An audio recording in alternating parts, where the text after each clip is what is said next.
Statement by Minister Srimati Anupriya Patel. Sir, with your permission, I lay on the table of the House a statement regarding withdrawal from the Contingency Fund of India for the financial year 25-26 when a Parliament is in session in respect of demand for grant number 6 of the Department of Fertilizers as listed in the supplementary list of business for today. Thank you. It's resolution number 1.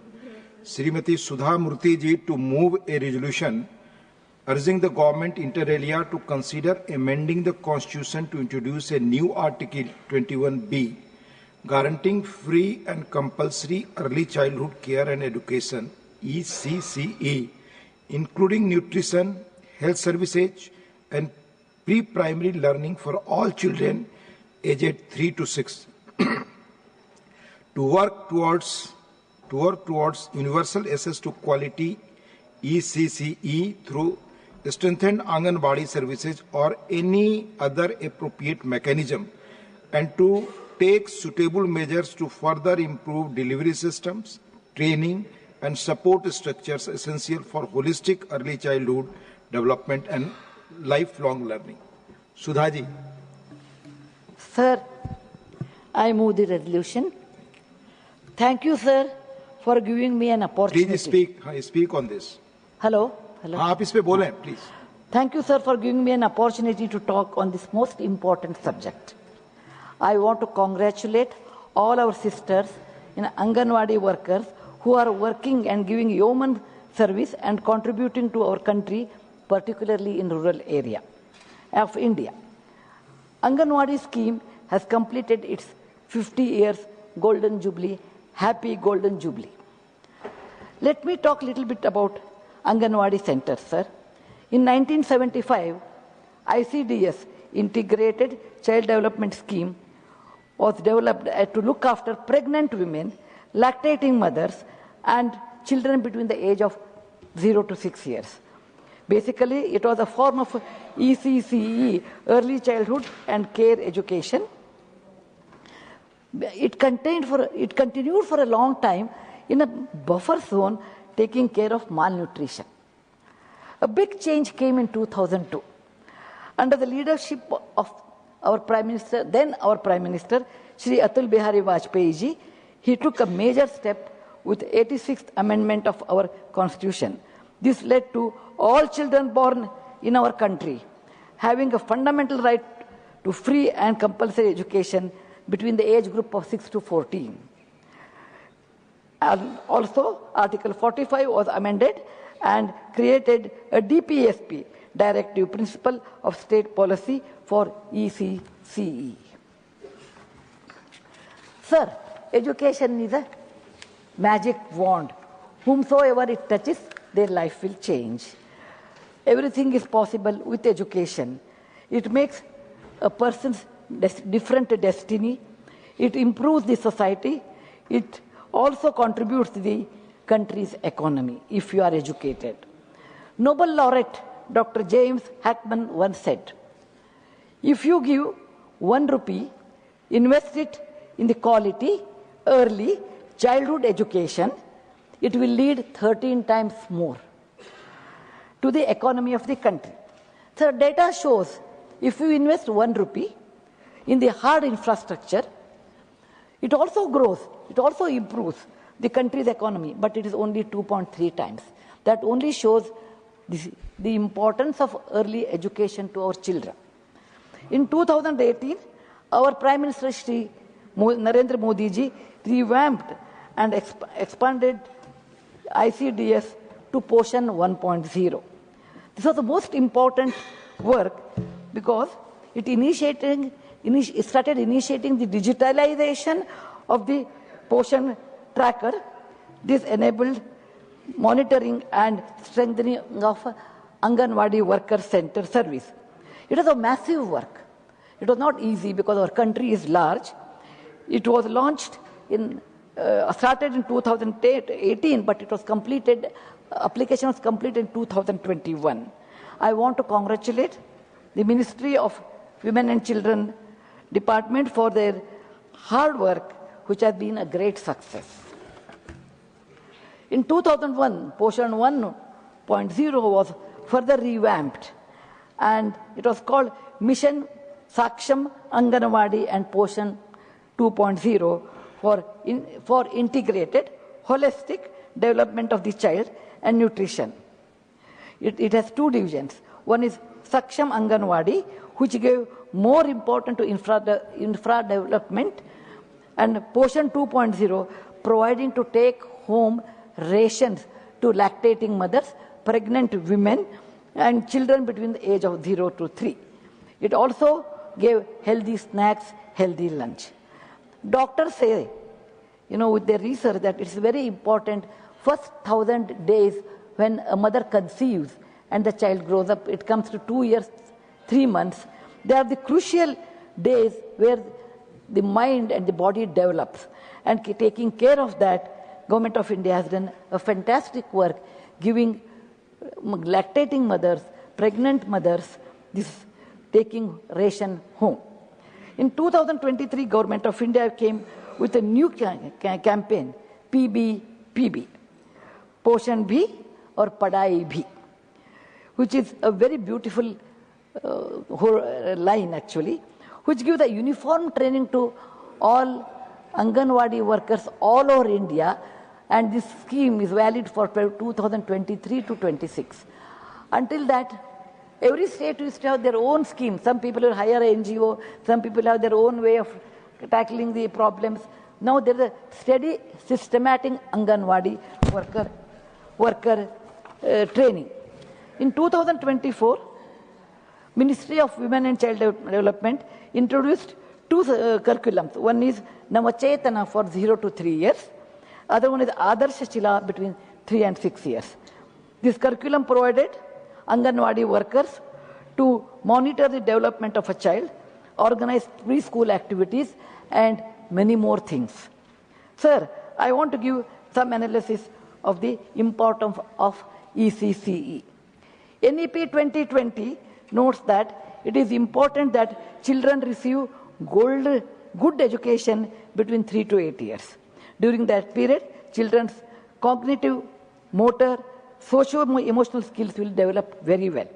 NEP 2020 also tells that it is between up to age 6, your brain, 85% of your brain will develop. Sir, let us now look at some numbers. According to me, according to the statistics, in 2021 estimation, there are 16.1 crore children between the age of 0 to 6 years. That means it is 11% of our population. Sir, our portion portion tracker notes that there are 3.5 crore children, but between the age gap of 3 to 6 years attend Anganwadi centers. Additionally, there are 4 more crore children who are benefited by these schemes. There are a few well-off people in our country. Their children will go to private schools, and I'm not talking about that. I'm standing here on the behalf of all those remaining children here, sir. Where do they go? When it is a 16.1 crore and 3.5 crore plus 4 crore negligible well-off people who will go to school, where are the remaining children? Where will they go? They don't come to Anganwadi, then where will they go? Probably they are going.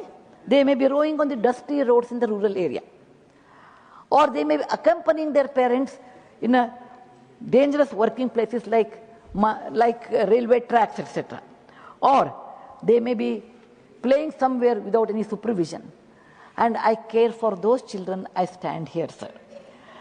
As Anganwadi education is not compulsory, these children are always neglected because the method is, the rule is 6 to 14, so nobody bothers between 3 to 6. There are many reasons for that. Number one, parents are normally, these are the people who are not well off, who are working. They are not even aware of the importance of Anganwadi education between 3 to 6, where your brain develops, where you get nutritional food, where you have preschool activities. They are not even aware of it. Second one, they may not even have a time to think about it, because they are so busy in making both ends meet for their livelihood. They say they don't even think. Number 3, anyway, they have an attitude. The child will go to school after 6 age for the standard one. Why worry about it? They are not aware by doing that, it is going to affect the children's future and their capacity. Result of this is very upsetting, sir. Let me take 2 examples. Let me take a girl A and a boy B. I always believe girls are smarter, so let me tell that one. Both of them are brought up in the same atmosphere in a rural area where there's an Anganwadi, and girl A or a girl will go to Anganwadi between 3 to 6. She will learn cognitive skills, motor skills, socio-economic skills. She will learn good hygiene habits. Everything happens to her. Her brain is also developed. The other child who doesn't go from the same area, and both of them at the age of 6 go to school in the first standard. The girl A will have step by step, so she goes to the next step. The boy B is not able to go to step 1, he has to jump to step B. The child which comes to school without any preparation of any of these skills gets scared. These are the hurdles. The child sits at the back bench probably, worrying that what will I do, how will I talk, what the teacher will say. I don't know what is A-I-E or A-B-C-D, whatever language you have. Doesn't know how to count, doesn't have any other skill except that he has played last 3 to 6 years somewhere else. The child gets diffident. The child is worried. Child thinks about his self-esteem and self-worth. The child is scared. This is not for all children. There are many children who directly come to class 6. They also can overcome, but if the child has a great potential. But I'm talking about normal children. Then if the child has to improve, a teacher, a parent, or the child, or all 3 of them should consult, then it is possible to overcome this hurdle. Many a times it is not possible. So the child carries this of scared of learning, going to school, the joy of learning, the joy of going to school, because the fundamental is weak. When you build a building and your base is not good, the building will collapse. So the same thing will happen to the children who do not have a good base, and that means a mental base. So this dark mark will remain with the child even when he or she goes, other classes.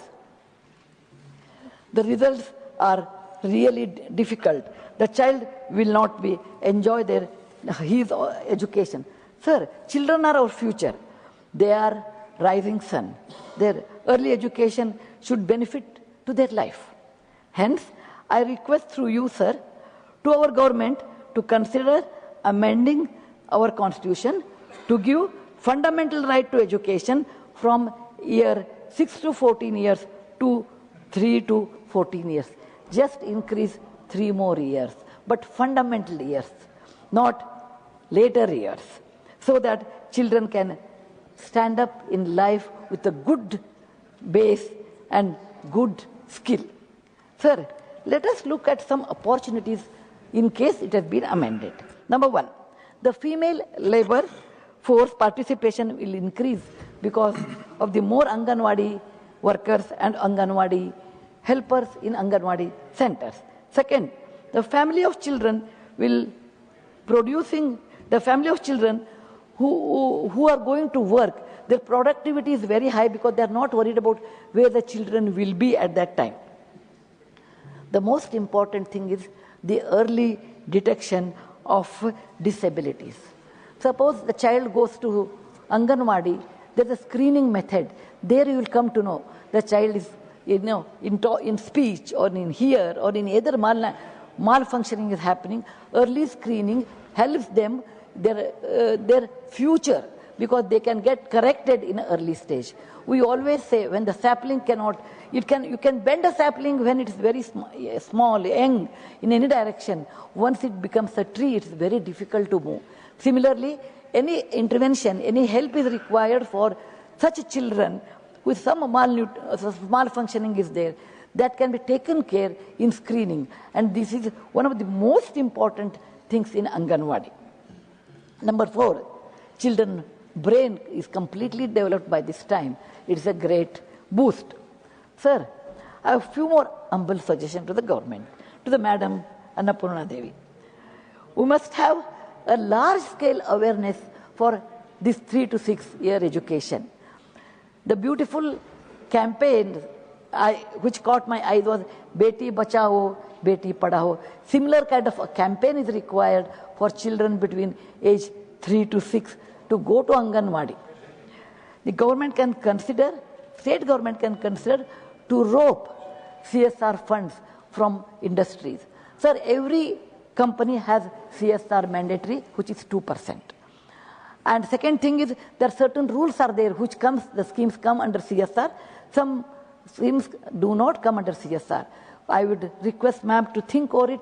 Anganwadi improvement scheme, you should put it in CSR, you should list in CSR so that industry can also participate in this. Normally, Anganwadi workers feel this title, sir. When I work with Anganwadi workers, they always say, we don't like to be called Anganwadi workers. I said, why? No, we like the word Asha. Asha looks nice. Maybe in that atmosphere, the word Asha has a lot more Asha. Whereas Anganwadi is like, they think, oh, you are like anybody else, I want some other name. So there are many names, sir, but I have one suggestion. Decision is ultimately government. Deepa. Deepa. This is the word which is a light. A light is light is synonymous with knowledge. A lamp removes the darkness. Darkness is ignorance. Deepa is a word which is valid from north to south and east to west. Everybody understands the meaning of Deepa is the same Deepa. So this gives them a kind of resilience, kind of enthusiasm to work. Because in village area, Asha is more important. They always feel Anganwadi is not. So this is a small psychological lift I want to give. Whenever Anganwadi center infrastructure is made, modified, I would request government to consider child-friendly. It should be made more child-friendly. Sir, I know it is not easy task. It is difficult, I know, but it is possible. You require enormous amount of time, sir, because you can see the history. Vajpayee ji took a step in 2002, but in 2009, it was the RTE, or right to education was implemented. In 2000, it took 7 long years. Similarly, 2018, portion tracking system started, and it came into existence after 3 years. So it takes time. Logistics, many logistics are required to implement this. Most important is like a heart is financial implications. Though it is a lot of investment and it has a lot of thinking on financial implications. 4, India is a large country with a large population. It is not like, what you implement in a smaller country, it is in 20 days, it's not possible in India 20 months because it is a huge country with huge population. And wherever you want to implement different methodologies, different things have to use in each state. But sir, we have to do this. I urge government to consider this. Sir, if we want to change the destiny of our children, our country, in our country only we have to do. I will quote a shloka from Bhagavad Gita. It was asked to Krishna, who can help? Who is my good friend? Who is my bad friend? Who is my enemy? Krishna says, Atmahi Atmano Bandhur, Atmahi Ripo Atmana. You are your best friend. Who is my enemy? You are your own enemy. Suppose, sir, my country has to develop, we have to work. We the people, we the society, we the government, all of us have to work to improve our country, to make it better in our country. Everything should work, then we have to work. We should not depend on anybody. Sir, Shri Modi ji's vision is always Atmanirbhar Bharata. It is one of the fantastic methods, sir, because you are depend on yourself. Atmahi, Atmano Bandhur, that means your friend. And if you don't do that, you are your enemy. Atmahi Ripo Atmanaha. It makes us self-sufficient, self-reliant, and it makes us confident people. And that's the reason I feel, with all the difficulties, we the people, we the government, we the society, we the school, all should participate in this big movement of the age between 3 to 6 making compulsory learning method or Anganwadi system. Sir, now I want to give some examples. For example, when the job is uphill task, walking on a hill, uphill is not easy, but it can be made flat. I'll give 3 examples. The first example I would like to give is Huayna Tsang in 629 AD. He was a Chinese traveler, a bright Buddhist monk who wanted to come to India and go to Nalanda. His ultimate thing was Nalanda, a great Buddhist university at that time, and learn there, take the text, Chinese, Indian Buddhist text back to China. When he decided, everyone gave advice to him. Anyway, you know, in India we are famous for giving free advice. He also must have got a lot of free advice there, saying that you can't go. It's a distant land. It's the western side. How will you go? The emperor of the Tang dynasty at that time was very fond of him. He said, you cannot go. How can you go to India? By foot, it is not possible. So he imprisoned him. But Huayna Tsang escaped in the night. He walked Gobi Desert by foot, took the Silk route and came to Kanauj, then to Patna, and then to Nalanda. He learned there as a student first, and later he became a teacher. And he wrote a book known as CUK, Wandering in the West. For Chinese, we are Westerners. So he says, wandering in the West, he talks so much about India, the life of Indians in 629 AD at Kanauj. And he describes Peshawar, he describes Patna, he describes Nalanda and many more places, including Sanchi. He describes all those things. And he took those books back to China. Today, if we want to know something about India at 629 AD, we have to refer a Chinese book, CUK, which gives all the detailing. Why did he do that, sir? It was not needed. He was a good Buddhist monk. He could have sat in a Xi'an, in a pagoda, and he could have led his life. He said, no, my passion is to go and earn knowledge. My passion is to go uphill work, make it flat, and achieve it. To get this knowledge, I have to work hard. I should have patience. I should undergo all difficulties, but then only I can get it, but only I can do this. I don't care about anything, but I care for the knowledge. So it is possible in life, whichever they look uphill task over a period of time, with patience, with perseverance, with passion, we can achieve. Sir, if we decide to do this 3 to 6 year compulsory, it is to some extent a uphill task, but we can do with patience of time. We can do this with perseverance of following up with the people, with the society, and we should have passion for that. Otherwise, it is not possible. Any amount of money you may have, but if you do not have these 3 P's, it is not possible to achieve at all. Secondary example I want to give, however funny, but I just, because it's my own experience, I thought I should share to this august house. I'm a small person. Compared to Huayna Tsang and all, I'm not a